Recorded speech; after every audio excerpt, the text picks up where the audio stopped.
All right, good morning, everyone. Happy September. Welcome to fall. I know, it feels like we're either still in the summertime or already leapt ahead a little bit right now, but we are right in that middle month of September. I come from the East Coast, so for me, this was always when we would start to see apple picking season, and it is still strange out here to walk outside in purportedly fall and still dress for 75-degree weather. So I hope you all appreciate your home state a little bit more when you think about it that way. So this morning we are really lucky to be joined by two speakers. Our first is Jack Flynn. He's here from EBMUD, and we're incredibly grateful because he volunteered to do this all the way back in, I think, June. And stuck with us through his summer break. So we're very excited to have you here to give us an update. In addition, we have Andy Smith, one of our senior planners. He's here to give us an update on the community benefits process that we've been working through the city. You may remember about this time last year, we did an initial feedback session with this group about community benefits, and it's been winding its way ever since then with commissions and then with council. Finally, I want to put a date on your calendar. Next month, October 16th is our next meeting. That is for digital permitting and some updates to the Development Services Center. That is a different date than usual. So usually we're doing the second Wednesday of every month. In October, there was a conflict for that date, so we are pushing it out a week, October 16th, 2019. As part of our updates that we'll be talking about, you can get a sneak preview if you go downstairs to our Development Services Center. So I don't know if any of you have visited the counter recently, but it used to be that when you visited the counter, you might get a paper ticket and then sit and wait to be called. As of about 2 weeks ago, we went live with something called Qless. This system actually allows you to put in your name and get in line digitally. And then if you'd like, you can actually go walk around the city, go check out the new painted pianos, see the music that's playing, and get a text message before you're needed at the counter. So this gives you a little bit more of a freedom to explore Walnut Creek while you're actually waiting to have your appointment with anybody at the counter. So shout out to all the staff who've been working really hard to test that and bring that live, and let us know what you think as you check it out. That's a little preview, and then next month we'll dive a little bit deeper into what we've been working on, digital permitting, as well as some of those Development Services Center updates. So that said, I don't want to take up any more of your time because we have such great content this morning. Jack, I will invite you up for this morning. Welcome, Jack.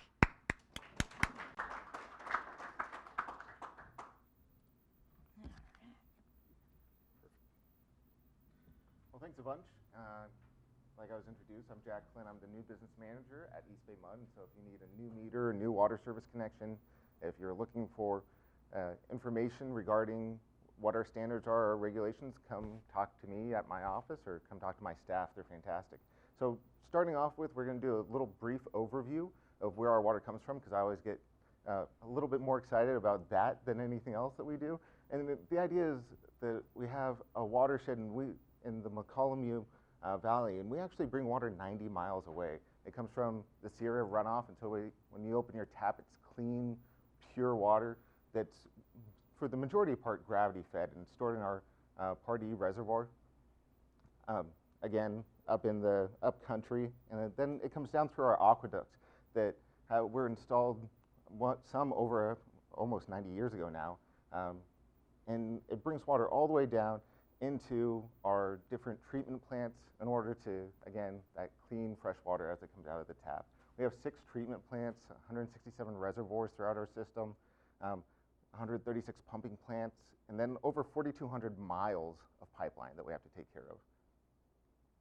And our service area, as many of you know, includes part of Walnut Creek, 1.4 million people, 29 cities, and 120 pressure zones. And then this presentation is geared towards the development community and the regulations that affect EBMUD specifically, and specifically the new business office that we really see, and to help you as the development community move through the permit and application process that we have at EBMUD.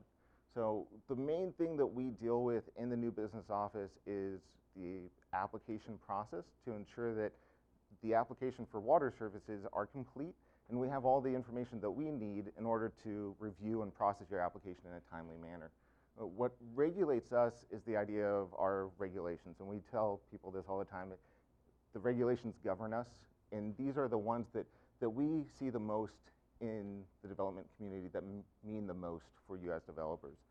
All of this we've put online, and it's as simple, or we try to make it as simple as possible, easy system to find if you go to wsa.ebmud.com,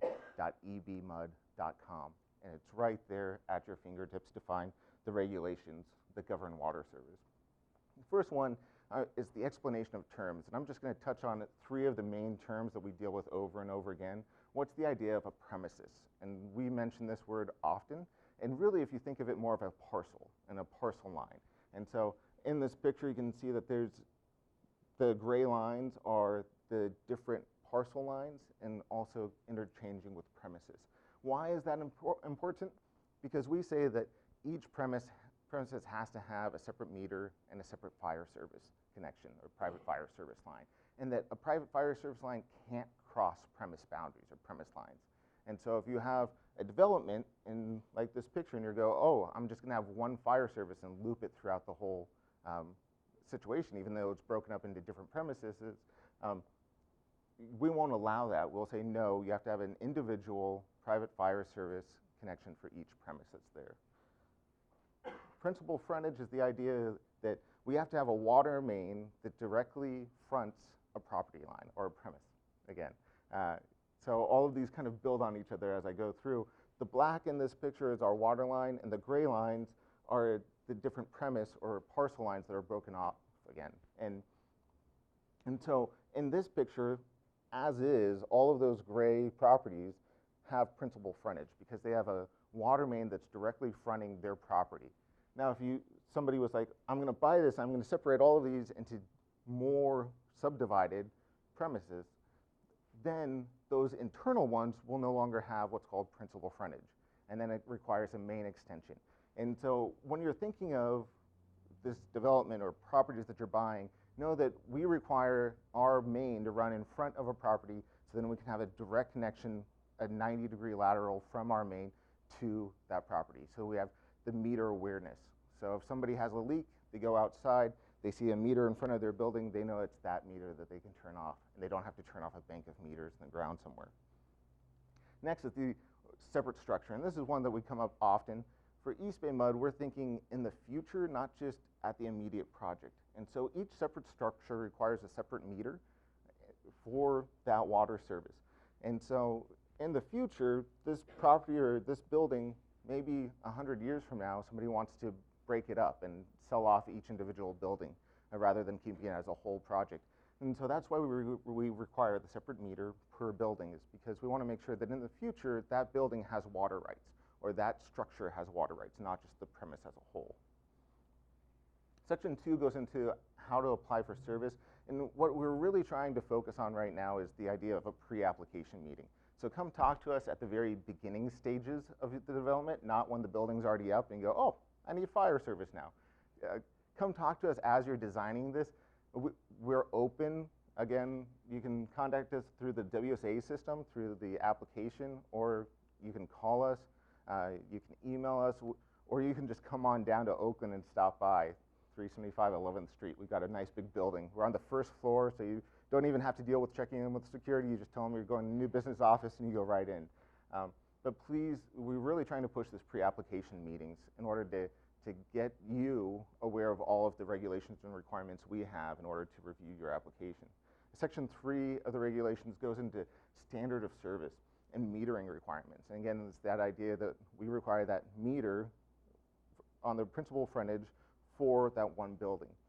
It also goes into SB 7 and the requirements of the state assembly bill, which requires sub-metering for individual family units as well. And then in section 3, it talks about what triggers main extensions. And main extensions, again, is that idea of that a parcel doesn't have principal frontage. And so we need to have our water line extended to allow that principal frontage for that parcel or that premise. And what are those unusual conditions that trigger that?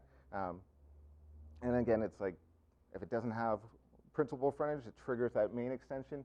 And then unusual conditions also come up in the idea of thinking, what's our fixed costs versus our actual cost jobs? And so our fixed costs or fixed rate costs are all online. and they're seen clearly on our website. You can access them. It's what's the cost per foot for the district to install a main line. Unusual conditions arise where we can't use the fixed cost and we have to do what's called actual cost accounting, or the actual cost that it takes for the district's forces to do that project. And those unusual conditions typically arise from traffic control plans, and so there's construction everywhere as we see driving through any city. There's traffic control plans that are unusual if something has to be done at night.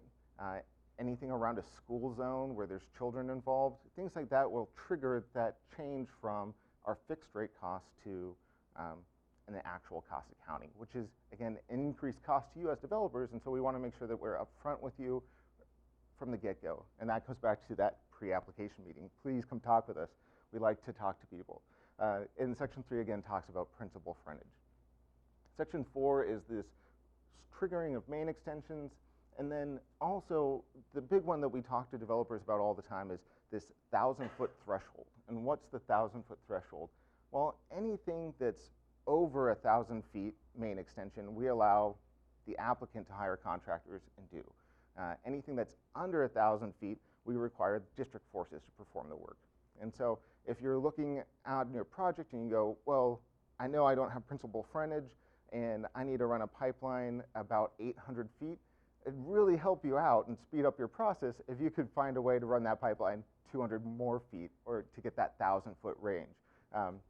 Or if it's 20 feet, right? To just help that project move forward a little bit faster so that it's not the district forces that are installing the work. But that 1,000-foot threshold is in there because we require that we have unions, and our unions require that anything that we can or are capable of doing, we do.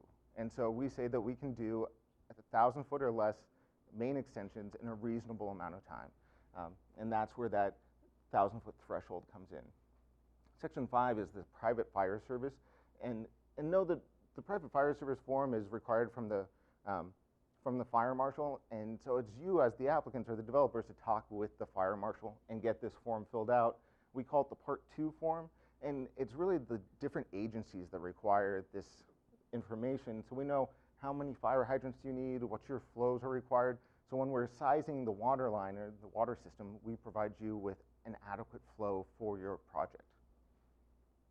And then Section 18 is location of service, and this has become a big one with these infill projects, or projects where we're trying to put more high-density housing in smaller areas.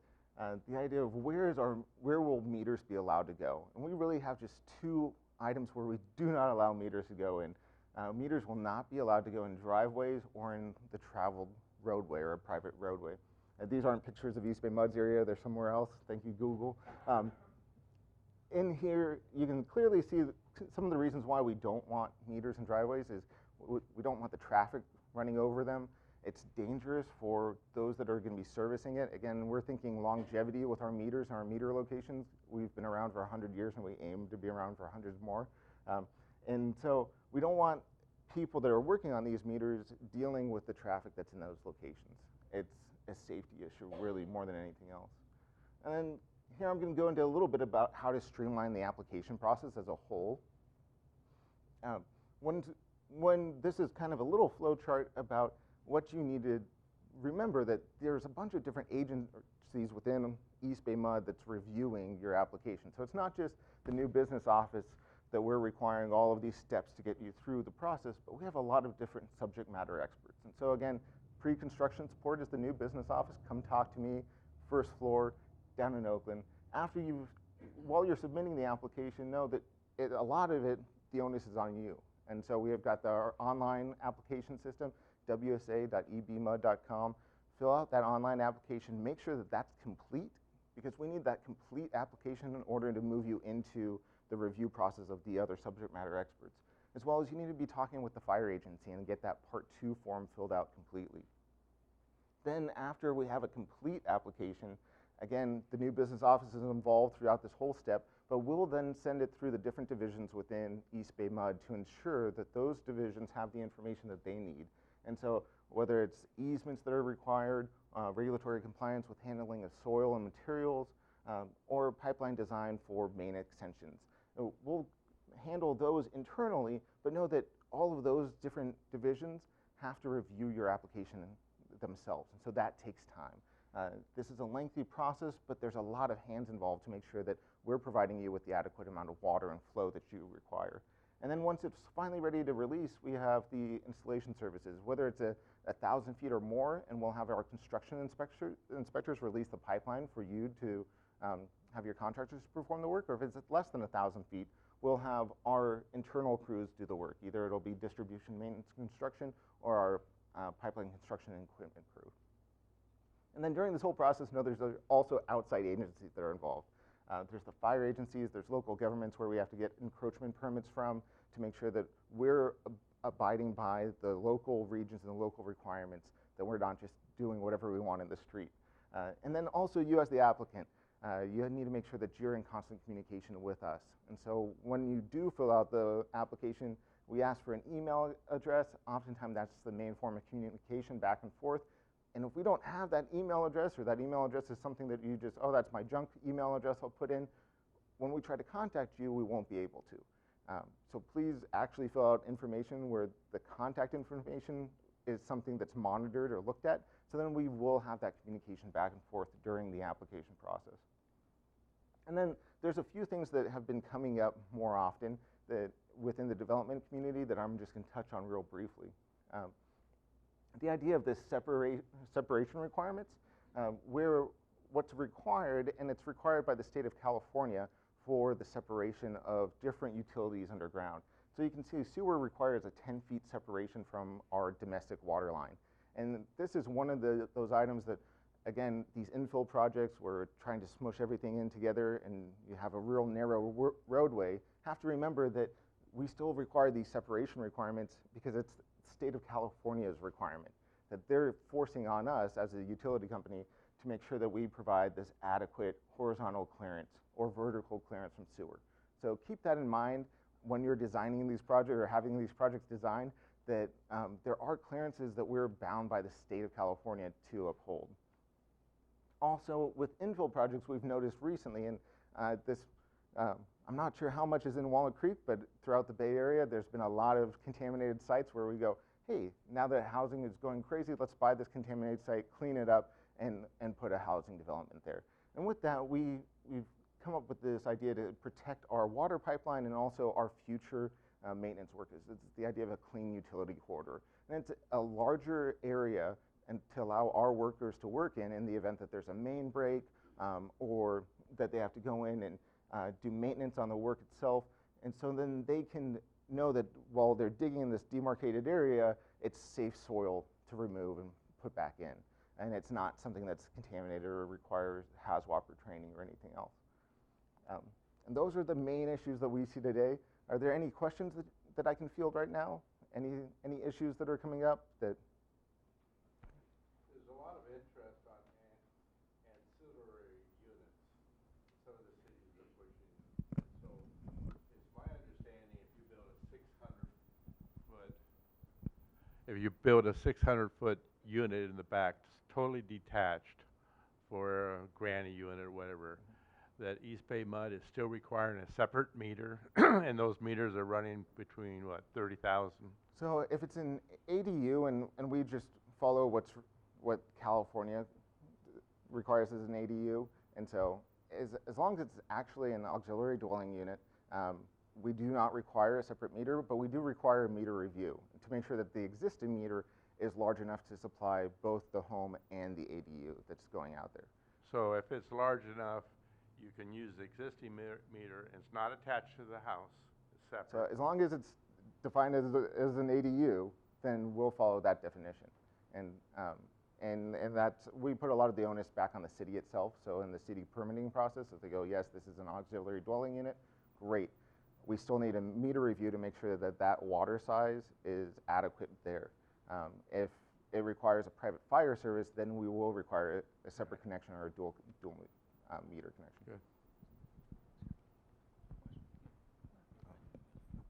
Good. That seems to be a new change, because it's my understanding that the ADUs by EBMUD if it was not within enclosed or partially enclosed within the existing unit, that as a separate unit, you did require a separate meter. As far as the ADUs are concerned, if it is a true auxiliary dwelling unit, and we go by the state of California's requirements, because they are changing constantly, we will allow for that water connection to be that same meter, as long as it fits that meter demand. And so, but it has to be, and again, we push it back on the cities that are determining whether or not it's an ADU or not. Well, state law requires us to provide just over-the-counter review of ADUs. So we have objective standards which they have to meet, but So you know, this is new. Yeah. So actually, I think maybe the city and East Bay MUD should get together and discuss this because it is new. Yeah. There's another question in the back. Thank you. Hi, I'm Reed Onyate with Hall Equities Group. What's the best way to get fees out of you guys? Because it's been a few months now, but you know, it's tough to get some, you know, decent fees for larger development projects that might include some infrastructure or even minor infrastructure. And I've just had a terrible time. You know, I've had to, you know, just kind of glean the information from the website. You know, make a phone call or two, kind of get me in the right direction. But it'd be great if there was some sort of a service if we just gave you a plan with our expectations of what needs to happen and to be able to get fees back, you know, just as a rough estimate even. So we are working on trying to speed up the process of the application review as a whole. Unfortunately, we do have a lot of applicants coming in. As you know, there's construction going everywhere. On a daily basis, we're getting anywhere between 1 to 4 applications a day, or about 1,000 a year. And we try to process it as fast as we can. Unfortunately, it's not as a quick turnaround. It's not just something we can look at and go, okay, here's an estimated cost right off the bat. Our fees online that are published online is the best way to get a ballpark number, or if you call in, and our phone number is 510-287-1008, and that goes directly to the new business office rather than going through the phone tree. And we can help you out as much as possible, but we try not to give those ballpark or estimated numbers because we want to make sure that the number that we do give you isn't something that's going to be astronomical or way under, and then you come back to us 6 months or a year later and go, well, you gave me a number of $6,000 and now it's requiring $60,000.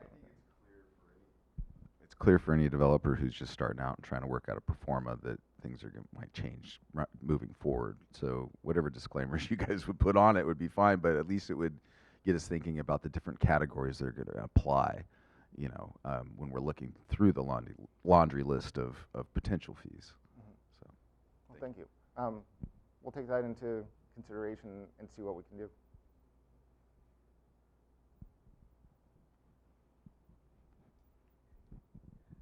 Kathleen Tarantief. I'm the heading up the site development group, so that coordinates all the plans. And a lot of the plans we get in, we see some concerns we have about their water connection and where they're tying in, and we relay that to them. Is there someone we can contact, the best contact, to see where their application is at? Because when you just went over the principal frontage and the premises, there's one project that is townhomes, but it's on 4 parcels, and I'm like, oh boy.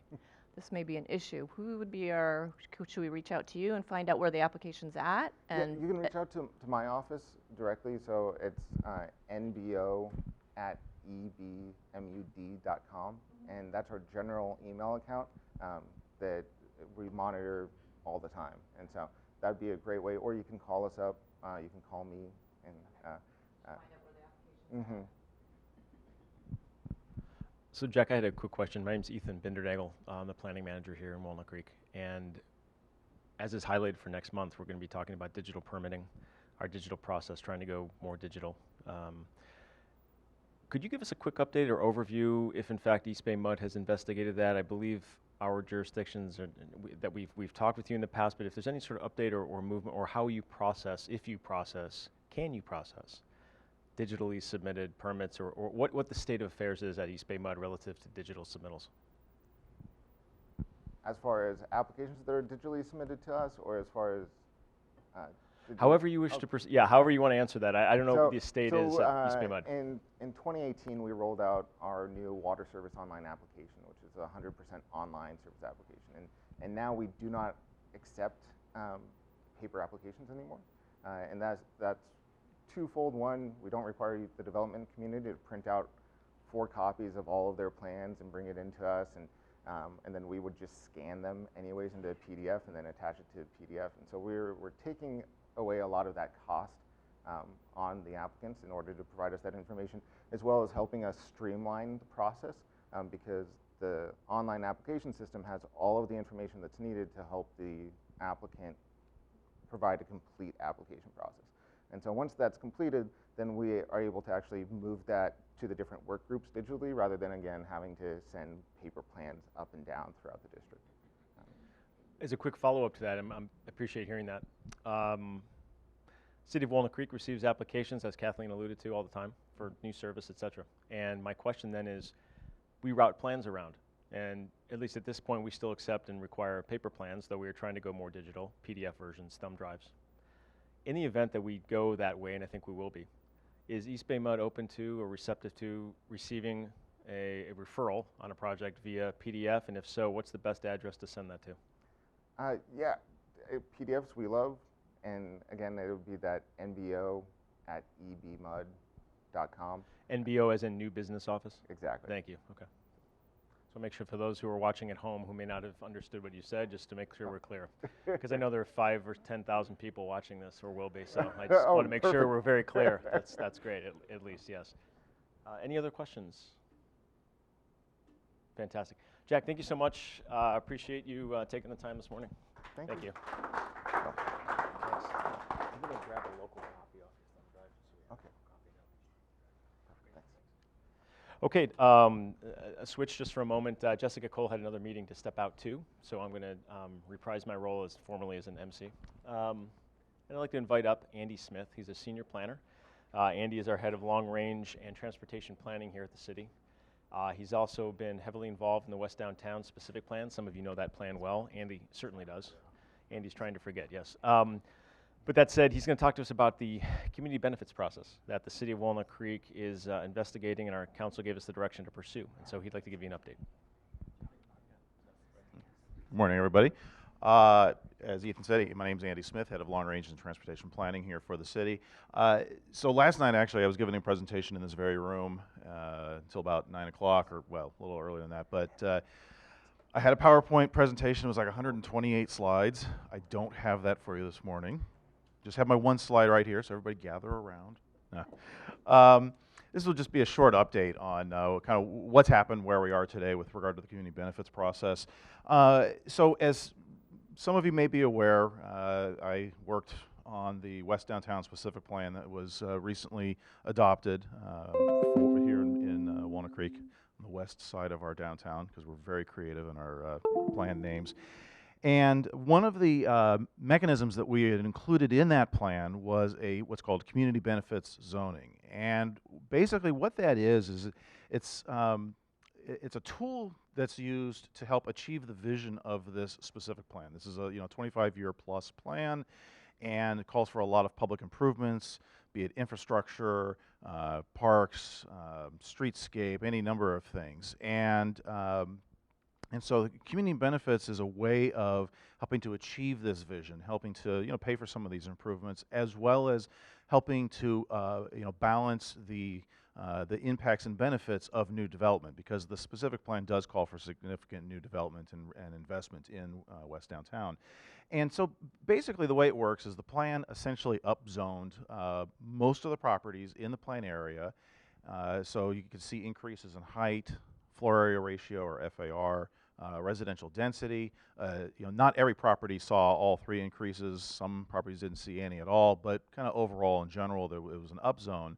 And so it was an upzone to a certain level, and then there was the possibility to go even higher in terms of FAR, height, density, if the development provides some form of community benefit. And that, it could be, it's essentially providing some public or community facility that's above and beyond what is just normally required as part of the development. So when you're redeveloping property, you've got to build the street in front of you or bring it up to current standards. Well, that doesn't count because you have to do that anyway. This is something that's over and above. And again, this is really, it's a critical tool in achieving the vision of the specific plan.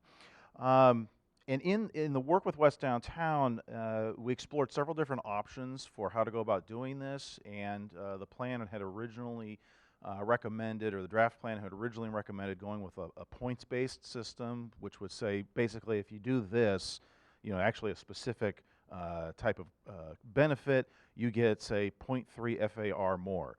And the City Council didn't want to become quite so prescriptive. They wanted to leave room for flexibility, leave room for negotiation, because obviously no property is the same, no benefit is the same. And so it really wasn't, it was, square peg in a round hole type of a thing, and didn't want to go that route. They wanted both certainty but flexibility. And at the same time, we were working on the North Downtown specific plan. Again, there we are with our creative plan names. Which is for the northern part of downtown, in case you haven't figured out, across the street here, basically. And the North Downtown plan also had provisions for community benefit zoning with regard to FAR and height. And so because of that, and because of the questions that were coming out of this process in terms of, well, what should this really look like, we decided to go with the route of, and the council instructed staff to do this, of basically separating the community benefits program from the specific plans themselves. And by that I mean, the program, the process. And so what we're working on now is both plans, the adopted West Downtown plan and the soon-to-be adopted North Downtown plan, have provisions for community benefit zoning. And as it stands right now, it's purely a negotiation-based system where if you want to get that upper level of FAR height density, propose something, take it to the City Council, and they'll consider it. What we're going to be doing is we're going to be creating a more clear program path towards that as a separate standalone document that would be adopted by the City Council independent of these two plans. And what we're looking at right now is what we're calling a tiered list approach. And this is something that the Housing and Community Development Committee of the City Council has given the nod to, and we're going to be going to the full City Council with this on October 1st.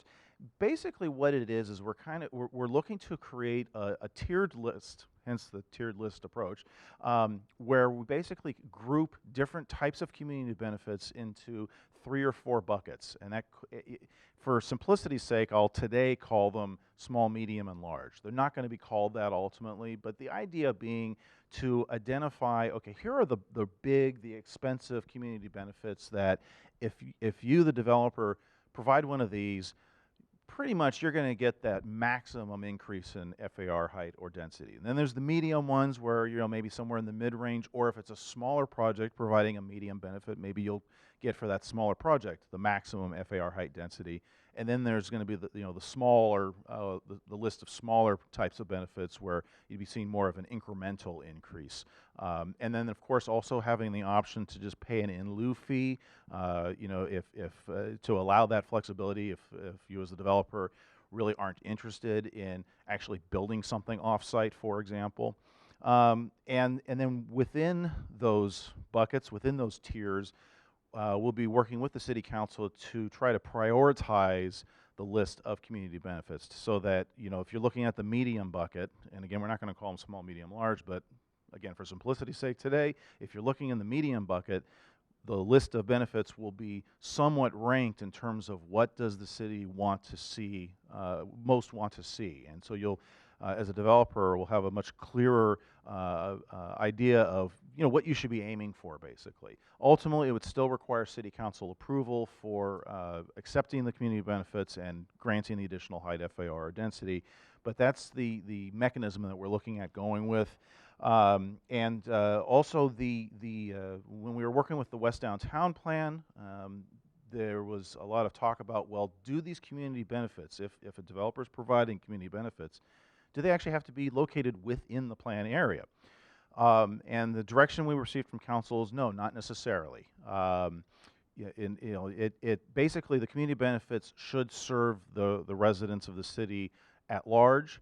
There might be a preference that they at least do directly or indirectly serve the plan area, but it doesn't necessarily have to be that way. And so basically that's the direction that we're heading. Like I said, we're going to City Council on October 1st to get their buy-in on this general framework. And assuming that they give us the go-ahead on that, we're going to start then having conversations around what to include on these list of potential community benefits. Both specific plans have lists themselves, so that's going to be our starting point. But basically building on those lists and ranking them. So with that, I'd be happy to answer any questions or take any input.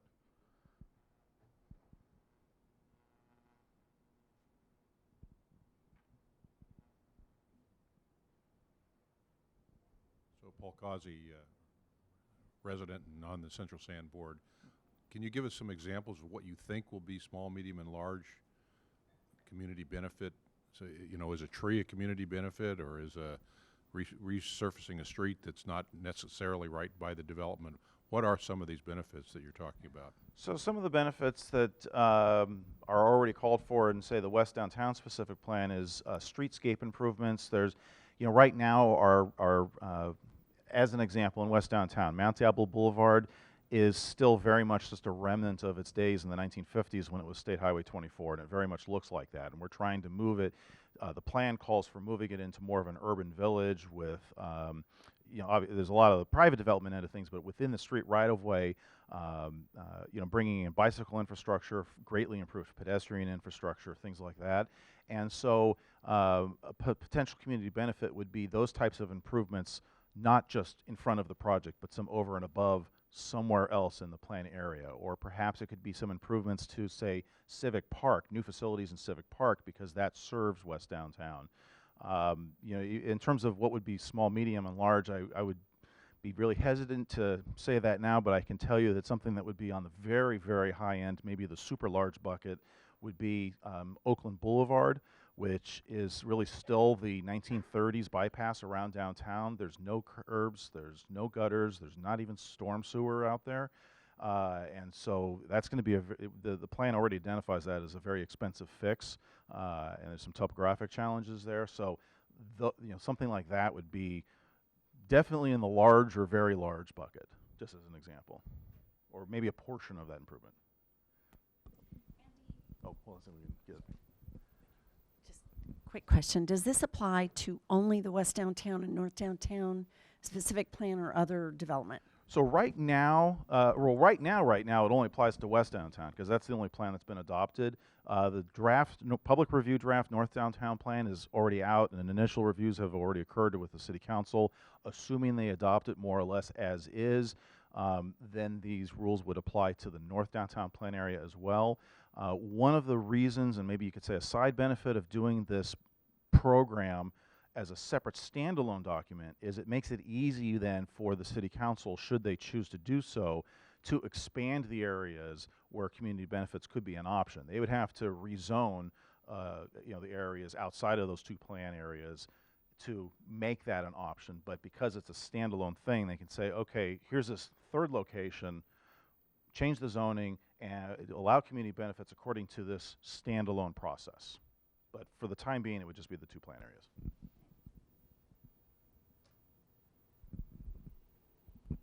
Is the process taking into account either the land values or just the pure costs and or both of these types of benefits? Because one thing I'll note, is looking at some of the, we've had this discussion, ongoing discussion about FAR and whether or not you can achieve the heights that you're promising given a certain FAR, and I think we agree to disagree on those points, but at least one of the examples that you guys provided, by my estimation of the information given, you guys are assuming like 37% of the ground area of the site would be dedicated, to not a building, which forces the building up. And that's, that seems like quite a bit of surface area that is in that assumption, number one. And number two, if in the process you're going through, it seems like you should be having some rough estimates of how much is, you know, in the small, medium, and large buckets, you know, in terms of what you guys are asking for per linear foot of Mount Diablo or per square foot of a plaza?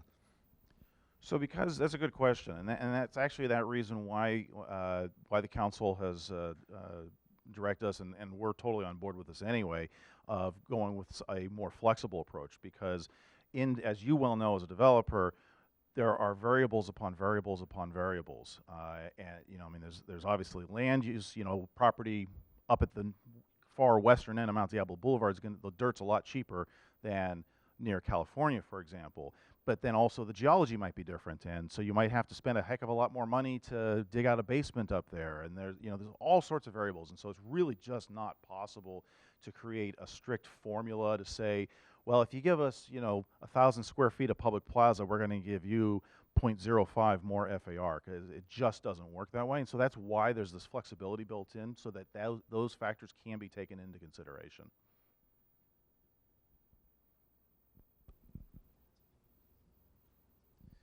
All right, any other questions from the group? Okay, Andy, thank you very much. Appreciate it as always. And so we are near the top of the hour, and those are the two items that we had on the agenda for today's meeting. I want to thank again Jack Flynn from East Bay MUD and Andy Smith for their presentations. That said, I think we've intoned the next meeting will be next month, October 16th. We're going to be talking about digital processing here in Walnut Creek. I do see a potential hand. Kurt. I have a question on maintenance. I'm sure you people are already aware of it, but I got input from our association, and the AT&T building on Locust, I went over there this week, and it's a disaster. And all the plants that are fully grown, they're all dead. They're dying. There's trash. There's no maintenance. There's no landscape or maintenance. And you have farmers market every week. And I'm sure you're well aware of it. What is being done on that building to just, I mean, it's not the representative of Walnut Creek. Yeah, I think that that's something that we could appreciate you bringing that to our attention. We can perhaps talk offline more about that, but thank you for bringing it to our attention. We may be able to have potentially our code enforcement staff. That's why we have code enforcement, is to keep tabs on approved developments and make sure the upkeep of property, it's as presented as was approved, and so we can look into that. So thank you for bringing that up to our attention, and we'll follow up with you. Any other closing thoughts or comments before we wrap up? Okay.